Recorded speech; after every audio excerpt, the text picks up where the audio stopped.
Olá pessoal, mais uma videoaula de cálculo 3. Dessa vez a gente vai estudar o efeito de um campo definido ao longo de superfície parametrizada, tá? Nas últimas videoaulas a gente viu a definição de superfície parametrizada e viu que vem a ser o elemento de área da superfície, tá? E como a gente pode usar ele, por exemplo, para calcular a área de uma superfície, tá? Na aula de hoje a gente vai ver agora o efeito de um campo arbitrário, tá? Sobre a superfície. E o que a gente vai estar interessado é no fluxo, ou seja, qual o comportamento, o quanto esse campo influencia na verdade o que a gente está interessado é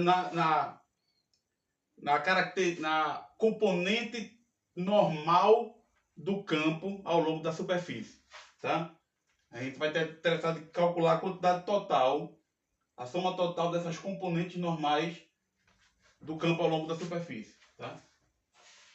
Então, primeiro a gente vai olhar para o campo normal unitário definido ao longo da superfície, parametrizada. Então, suponha que eu tenho uma parametrização regular. Então, lembrando o que significa que eu tenho uma parametrização regular. Essa minha função é diferenciável.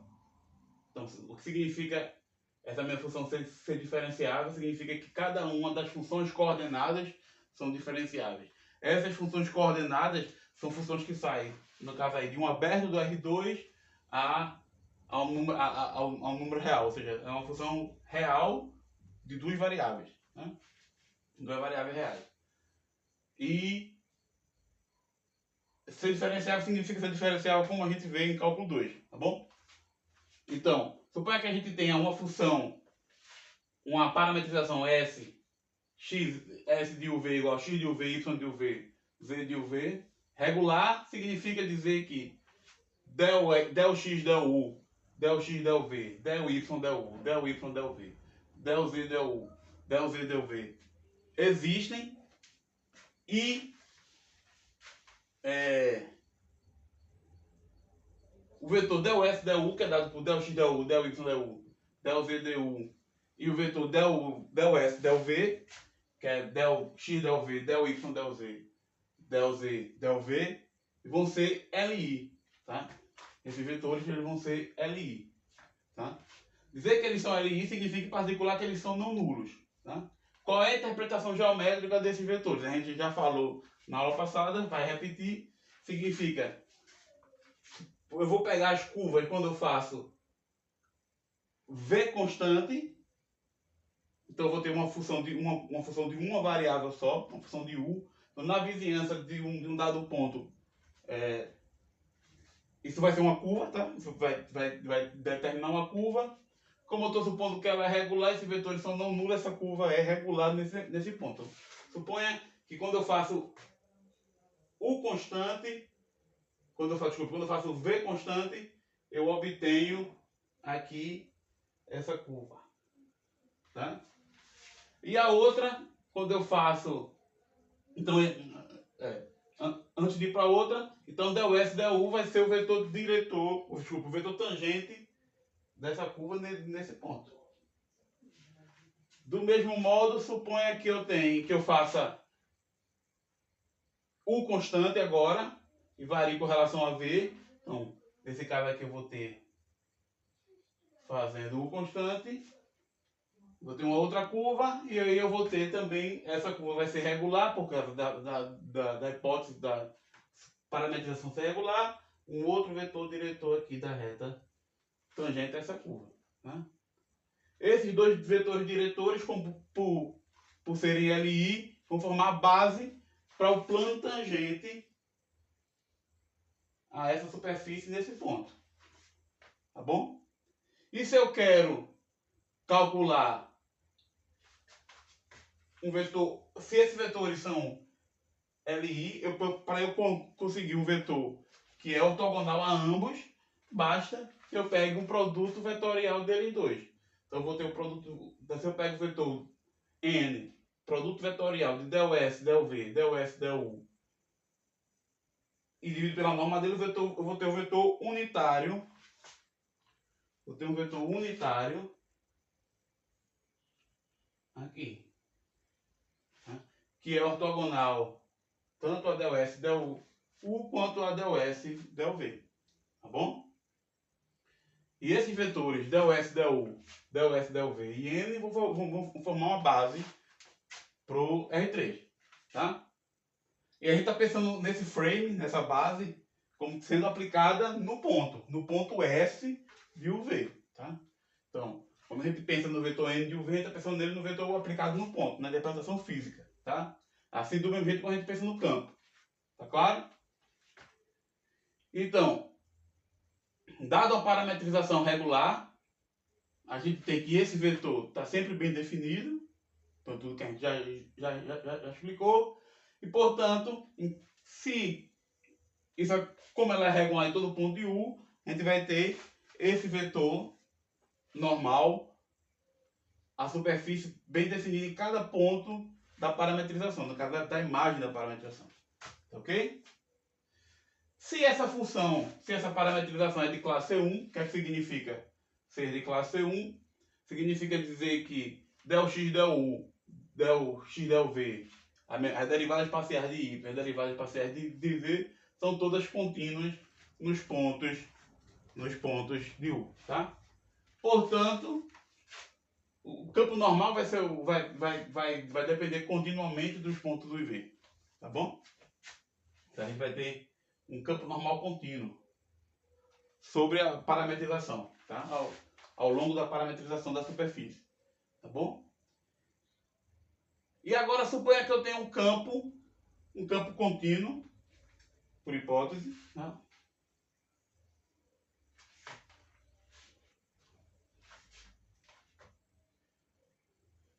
Cujo domínio contém uma superfície parametrizada. Então eu tenho o campo está definido sobre essa superfície, sobre essa parametrização, tá?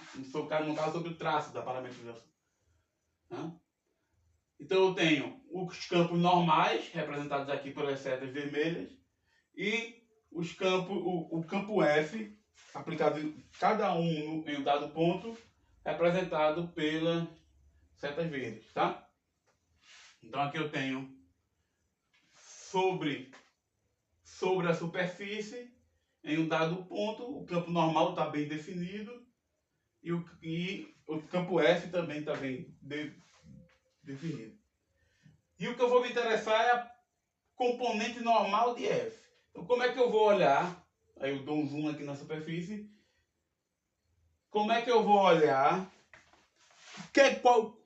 Qual parte de F vai me interessar? Vai me interessar o que acontece, qual a componente normal de F, ou seja, a contribuição de F para o fluxo nesse sentido, na direção normal da superfície. Tá? É como se uma partícula tivesse sobre a superfície, sob o efeito desse campo F, qual a contribuição do campo para que ela fuja da superfície. Tá? Então, a gente vai olhar a projeção do vetor F, lembre-se que isso aqui é um ponto no R3, é um vetor F, sobre o vetor N, ou seja, a projeção do campo F sobre o campo N. Tá? Isso vai ser ao longo da direção N.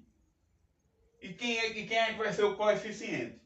O coeficiente ele vai ser dado por norma de F cosseno de θ, onde θ é o ângulo entre F e N. Então, cosseno de θ vai ser produto interno de F de S de UV, N de UV. Esse N de UV também pode ser pensado como N de S de UV, tá? Aqui posso definir N de UV ou N de S de UV, tá?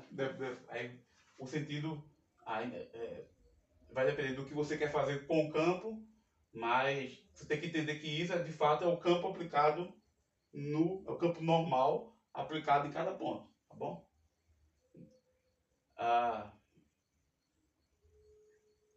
Então, vai ser o produto interno. O cosseno desse ângulo entre esses dois vetores vai ser o produto interno de F em S de UV com N de UV dividido pela norma de F de UV vezes a norma de N de UV, que é 1, é o vetor normal, tá? Então, como a projeção é norma de F cosseno de θ, cosseno do ângulo, a norma de F vai se cancelar com essa norma de F, fica só o produto interno do campo com o vetor normal.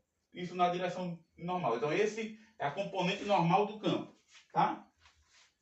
E quando a gente quer pensar, quando a gente quer somar todas as contribuições, a gente vai olhar para o elemento de área, que a gente já viu na aula passada, que é a norma do vetor do produto vetorial del S, del U, del S, del V, em um dado ponto, vezes o elemento de área, vezes esse vai ser o elemento de área, o paralelogramo fundamental, tá? A gente justificou essa interpretação geométrica, que isso aqui a gente obteve a partir da relação para encontrar a área do paralelogramo fundamental, tá? E aqui vai entrar o coeficiente da componente normal, que é o que abreviadamente a gente chama de componente normal, tá? Aqui vai entrar a componente normal do campo, tá? O escalar, né? Tá claro? E a gente vai somar toda essa contribuição ao longo da superfície, no caso aqui do domínio da parametrização U, tá? Aqui é como se a gente estivesse indexando a superfície através de U. Essa é a beleza do cálculo, tá? Portanto, a gente vai ter um integral sobre U de produto interno de F de S de U com o vetor normal, a gente está olhando para a componente normal do campo, vezes o elemento de área, tá bom? Del S, del U, vetorial, a norma do produto vetorial de del S, del U com del S, del V no ponto U e V, tá bom? Então, a gente vai para o próximo quadro, onde a gente vai ver como exemplo já o cálculo do fluxo de campos centrais através de esferas, tá bom? A gente vai para o próximo quadro. Bom, pessoal, então, vamos relembrar o que é um campo central, tá? É um campo definido por uma função f da norma do dado de um ponto. A gente está olhando agora para campos no espaço, tá? Campos no R3. Então, f de x, y, z, ele vai ser uma função contínua de raiz de x quadrado mais y quadrado mais z quadrado, uma função contínua da norma, vezes a posição, tá? Vezes a posição x, y, z, e aqui está olhando o vetor unitário, no caso, né? na direção. Tá? Vai ficar x, y, z dividido pela norma de x, y, z. Tá? Claro, quando o vetor não for a origem. Então, essa F é uma função real contínua, em princípio definida no intervalo aberto 0 infinito. Tá? Suponha que eu tenha a parametrização S, então vai ser dada. A parametrização S, então, vai ser dada por. Não, sim. A parametrização da esfera, tá? De raio R, vai ser dada por R cosseno θ seno de V, R cosseno U seno de V, R seno U seno V, R cosseno V, quando R for maior do que zero, U variando entre 0 e 2π e V variando entre 0 e π. Então a gente está olhando para aquela parametrização que deixa de fora a linha. Aqui quando eu fixo u igual a 0 ou 2π, e quando eu fixo u igual a 0 ou 2π e deixo variar o v, e quando eu fixo v igual a 0 ou 2π, que são os polos. V igual a 0 ou π que dá os polos. Tá? Essa parte ficou de fora da dimensão, mas isso não vai contribuir. Então, quando eu pego essa parametrização, R um número real fixo maior que zero, eu tenho que del S del U vai ser dado por R menos seno de U seno V, cosseno U cosseno V, zero. Tá? Quando eu derivar com relação a U, vai ficar E menos seno de U seno V, E cosseno U seno V, R e zero. Já que isso não depende de U. Del S del V fica R cosseno U cosseno V, R seno U cosseno V, menos R seno V. Tá? Por isso que o R ficou em evidência. Quando eu fizer o produto vetorial deles, lembra como é que eu faço o produto vetorial? Uma maneira computacional simples, você bota esse aqui na matriz, tá? I, J, K, del U, del S, del U, então essa vai ser a primeira coordenada, a segunda e a terceira, e del S, del V, primeira, segunda e terceira. Essa matriz 3x3 você pega o determinante, que é o que vai ficar na primeira, na segunda e na terceira coordenada do produto vetorial, tá? Então, o produto vetorial vai ser menos R seno de V, que multiplica S de UV. Lembra que S de UV é dado por expressão, tá? Então, quem é que vai ser o produto vetorial? Vai ser menos R seno de V, que multiplica X de UV, que multiplica esse cara aqui. Ou seja, vai ser menos R ao quadrado, cosseno U, seno V quadrado. Menos R ao quadrado, seno U, seno ao quadrado de V. Seno V, aqui eu falei seno V quadrado, é seno ao quadrado de V, tá? E a terceira coordenada, menos R ao quadrado, seno V cosseno V, tá? Esse vai ser o vetor, produto vetorial fácil, isso, tá? Verifiquem. E sua norma vai ser dada por R ao quadrado seno de V, tá bom? Portanto, o vetor normal, e aí, nesse caso da esfera, a gente nem precisaria, de fato, calcular o vetor normal para saber que ele vai estar na direção da posição. Sabe que se eu tenho sobre a esfera, o espaço tangente é ortogonal à direção, tá? No caso, a posição do ponto, né? Então a gente sabia que ia ser alguma coisa proporcional, algum múltiplo da posição do ponto. O que isso aqui está informando é que com essa parametrização, o vetor normal dado por essa parametrização vai ser dado por menos S de UV sobre R. Ou seja, ele é unitário, porque a norma de S é R, só que ele está apontando para a direção da origem, ele está apontando para dentro. Tá? Ele é normal, mas aqui está o espaço tangente, e ele está apontando para dentro. Ele é normal esse espaço aqui.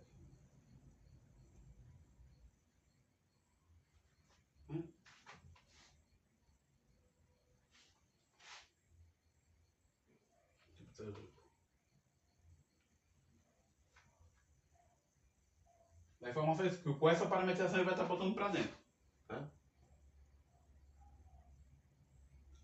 Ao longo de S, o campo, a gente vai agora se preocupar com a componente normal do campo, tá? Como é que vai ficar esse campo normal? Esse campo aplicado na superfície S. Ele vai ser essa função f da norma, só que como isso aqui eu estou olhando para a parametrização da esfera, a norma vai ser constante. Poderia não ser, né? A norma vai ser constante. Isso aqui vai ficar f de r vezes a posição x, y, z, e aqui é x de uv, y de uv, z de uv,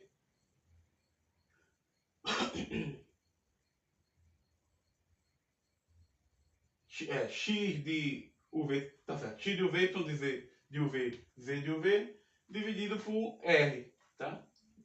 Que é também a norma desse vetor. Tá? Portanto, vai ficar f de r sobre r que multiplica cosseno u, seno v, seno u, seno v, cosseno v. Tá? Então esse r vai se cancelar com esse r. E a componente normal vai ser dada, na verdade, aqui eu já estou olhando para o argumento da integral, tá?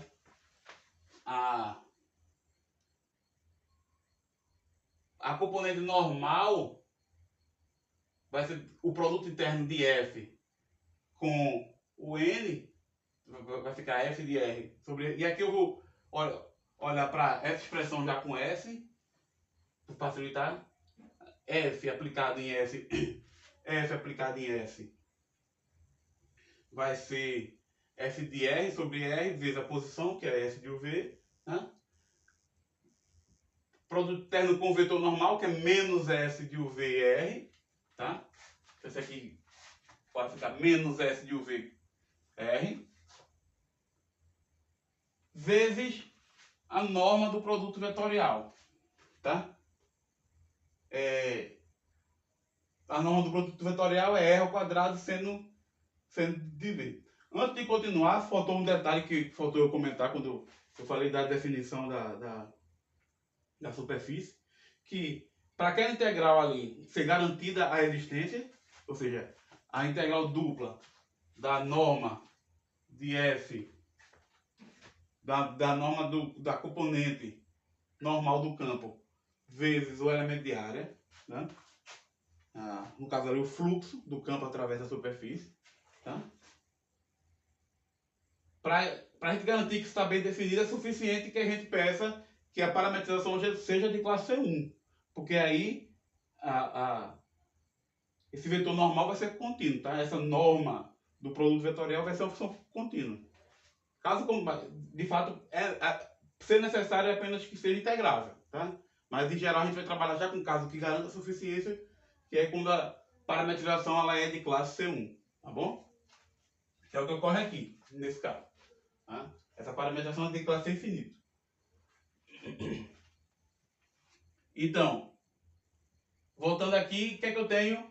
Eu vou ter a componente normal, que é dada do produto interno de S aplicado no campo, F de R sobre R, em S de UV, com o vetor normal, que é menos S de UV sobre R. Tá? Tudo isso vezes, isso aqui é o produto interno, tudo isso vezes a norma do produto vetorial de ΔS ΔU com ΔS ΔV, que dá R ao quadrado seno de V. Tá bom? Isso vai ficar F de R, isso é uma escalar psi, F de R, produto interno de S de UV com menos S de UV. Isso aqui vai dar menos a norma de S de UV ao quadrado. R com R vai se cancelar com esse produto, com esse escalado aqui, R ao quadrado. Então fica só o seno de V. Tá? Portanto, o fluxo de um campo central através da esfera de raio R é dado pela integral dupla sobre o retângulo 0,2π, 0π, de menos f de r ao quadrado, já que é a norma de S de UV, seno de V, du dv. Tá? Isso fica menos f de r ao quadrado, integral de 0 a 2π, integral de 0 a π, seno de V dv, du. Tá? Como isso aqui não depende de u, vai ficar o 2π menos 2π f de r ao quadrado. Tá? Integral de 0 a π de seno é menos o cosseno. Então isso fica menos cosseno de π com menos cosseno. Desculpe. Menos o cosseno de π menos o cosseno de 0. Então vai ficar 1 menos 1 dá 2. Tá? Então vai ficar menos 2, que já tem um menos aqui da frente, menos 2 vezes o que já tinha antes, que era 2π r ao quadrado. Então, f de r. 2π r ao quadrado f de r. Portanto, vai ficar menos 4π r ao quadrado f de r. Tá? Então, confiram essas contas e façam os exercícios sobre fluxo de um campo através de uma superfície. Tá bom? Na próxima aula, a gente provavelmente já vai ver o teorema de Gauss, o teorema da divergência. Tá bom? Então, até mais.